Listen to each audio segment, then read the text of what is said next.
the reason why Jacksonville did that was to bring in Travis Hunter, the gremlin, as I call him. I expected because they need a corner. They need a number one corner, and they need a wide receiver. A third, he could be a slot wide receiver. You could also put him on the outside as your number two, but they don't need a number one. They got Brian Thomas Jr. So they moved from 2 to 5, and they just got a haul just to get Travis Hunter, the gremlin. So I hope Jacksonville knocks this out of the park, because if they don't, that makes them look really, and sets the team back for a very, very long time. And we don't even know, with obviously their quarterback in Lawrence, is he there for the long haul? I don't know. Trevor Lawrence made a lot of money last offseason, $55 million, which made him, at the time, the second highest or third highest quarterback in the NFL.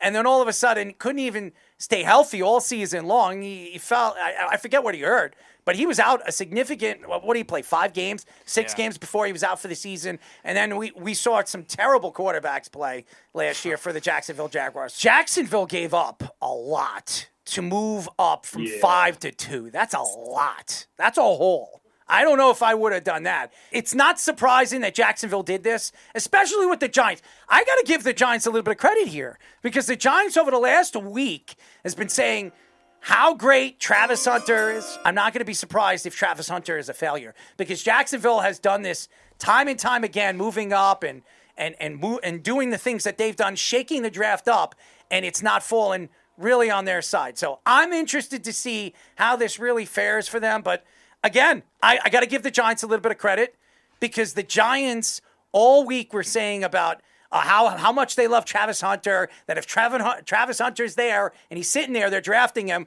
And maybe this was a pitch and gave Joe Shane a little bit of a little sinker that gave the Giants Abdul Carter. I think this was a great move for the Giants to do what they did all week long, talking about Travis Hunter, and now getting arguably the best player in this class, Abdul Carter, if he stays healthy. Jacksonville, as we predicted, Jacksonville moving up to 2, obviously believed that the Giants, if he was sitting there at 3, the Giants were drafting him. I don't think the Giants had any truth to that conversation throughout the year. I mean, throughout the last couple of weeks, and really, it really started, and it wasn't even Joe Shane that. Who was it, Speedy? It was the coach.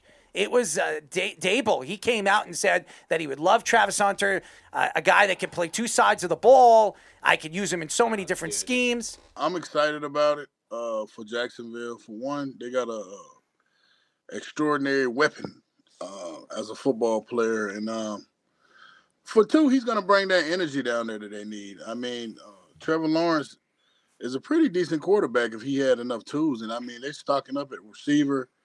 And then Travis playing both ways. This is going to be some pandemonium in Jacksonville. So, the question, Travis Hunter, very, very talented, not the biggest dude in the world. And so that's, my only concern, like asking guys to go and play a ton of snaps like that early on. I think he wants to play receiver primarily, and I don't blame him, because the difference between wide receiver 1 and quarterback 1 is about $10 million on your second deal per year. So, that makes sense to me. But it's much harder to kind of learn offense and then play defense versus play defense and then learn offense as far as being packaged and how you're going to play it. So he's going to have to battle with that a little bit. He's not the biggest frame guy, like I said. Like, he's a tough dude. He's very athletic. He can make a ton of plays. He's still kind of raw at both positions. And some of that's due to just like the fact that when you're splitting time, like the lack of skill work. He's a great human being, like simple dude, loves to fish. Like, I love his personality. I love everything about him.